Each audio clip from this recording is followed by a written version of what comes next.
नमस्कार, दैनिक India news में आप सभी दर्शकों का स्वागत है।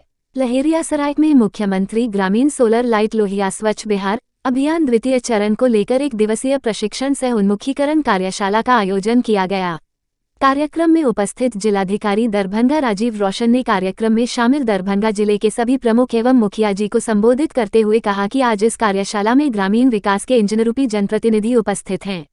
कार्यक्रम रखा गया है जिसमें बिहार सरकार की महत्वाकांक्षी योजना मुख्यमंत्री ग्रामीण सोलर लाइट योजना के संदर्भ में सभी जनप्रतिनिधियों को जानकारी दी जा रही है।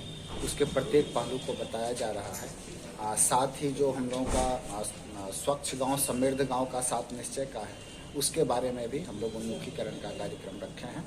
ऑब्जेक्टिव यही है कि जो सरकार की योजनाएं हैं वास्तव में इसे धरातल पर उतारने में पंचायती राज संस्थानों की बड़ी भूमिका है, उनके प्रतिनिधियों की बड़ी भूमिका है। तो वो जो राज्य सरकार का संकल्प है, राज्य सरकार की जो दृष्टिकोण है, जो दिशा निर्देश है, वो सही तरीके से सभी प्रतिनिधियों तक पहुँचे और उसका गुणवत्तापूर्ण क्रियान्वयन हो, इस ध्येय से ये कार्यशाला है। बिल्कुल आपने सही प्रश्न किया है, सभी वार्डों में क्रियान्वयन होना है, लेकिन इस वर्ष के लिए जो हर वर्ष का टास्क रहता है, इस वर्ष के लिए प्रत्येक पंचायत में 4 वार्ड में से काम शुरू किया जा रहा है। फिर अगले साल होगा? हाँ, कंटिन्यू रहेगा। जितने भी वार्ड हैं उन सबों में इसका क्रियान्वयन होना है। जिस ग्राम स्वराज का स्वप्न बापू ने देखा था, उसकी जीती जागती तस्वीर आप हैं। जनता के विश्वास को बनाए रखना, उनके विश्वास पर खरा उतरना आपकी पहली जिम्मेवारी है। उन्होंने कहा कि उन संरचनाओं के रख रखाव की जिम्मेवारी भी आपकी है। आपका लगाव ही इस योजना को सफल बनाएगा। उन्होंने कहा कि हमारे माननीय मुख्यमंत्री जी की सोच है कि परिवार को यदि नियमित आकार का एवं शिक्षित बनाना है तो हमें अपने बच्चियों को पढ़ाना होगा। इसी प्रकार से हमें स्वच्छ गांव एवं समृद्ध गांव के आदर्श को लेकर चलना होगा।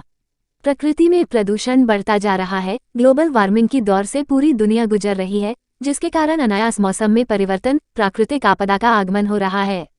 इसका कारण है पर्यावरण संतुलन के लिए आवश्यक चक्र पूरा नहीं हो पा रहा है।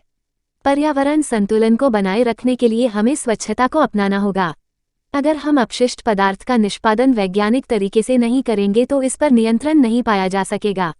उन्होंने कहा कि अगर हम वैज्ञानिक तरीके से कचरे या अपशिष्ट पदार्थ का निष्पादन करते हैं तो यह लाभदायक होगा। अगर इसे यत्रतत्र छोड़ देंगे तो यह हमारे पर्यावरण के लिए हानिकारक होगा। इसलिए खुले में शौच मुक्त अभियान के साथ साथ ठोस एवं तरल अपशिष्ट प्रबंधन के कार्यक्रम को भी लेकर चलना होगा। यदि हम ऐसा नहीं करेंगे तो हम, हमारा परिवार, हमारा समाज ही उस गंदगी से उत्पन्न बीमारियों का शिकार बनेगा। उन्होंने कहा कि विकास की पहली आधारशिला विश्वास पर रखी जाती है और आप में यह विश्वास होना चाहिए कि यह योजना आपकी भलाई के लिए है। मुख्यमंत्री सोलर लाइट योजना मेरे परिवार, मेरे समाज के लिए है। यदि रात्रि में प्रकाश रहेगा तो किसी प्रकार की दुर्घटना नहीं होगी। जब मेरे मित्र, मेरे संबंधी इस रास्ते से गुजरेंगे तो उनमें सुरक्षा व स्वच्छता की भावना रहेगी।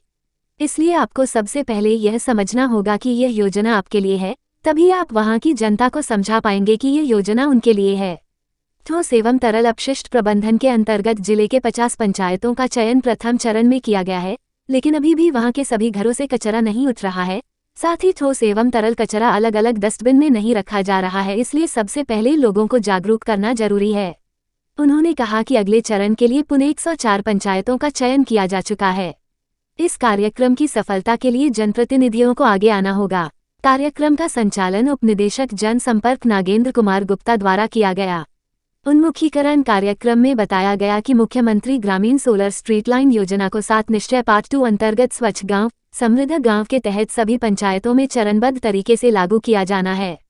उक्त सभी चयनित एजेंसी के प्रतिनिधियों के साथ जिला स्तर पर जिलाधिकारी की अध्यक्षता में बैठक आयोजित की गई है। साथ ही तीनों एजेंसी को 6 प्रखंड एवं 103 पंचायत आवंटित किया गया है। उन्होंने बताया कि प्रथम चरण में प्रत्येक पंचायत के 4 वार्डों का चयन कर मुख्यमंत्री ग्रामीण सोलर स्ट्रीट लाइट लगाया जाएगा, जिसकी सूची सभी प्रखंडों को उपलब्ध कराने का निर्देश दिया गया। उन्होंने बताया कि 45% राशि का भुगतान ग्राम पंचायत द्वारा 15वीं वित्त आयोग के एंटाइड निधि से किया जाएगा। इसके लिए सभी ग्राम पंचायतों को 15वीं वित्त आयोग की राशि उपलब्ध करा दी गई है।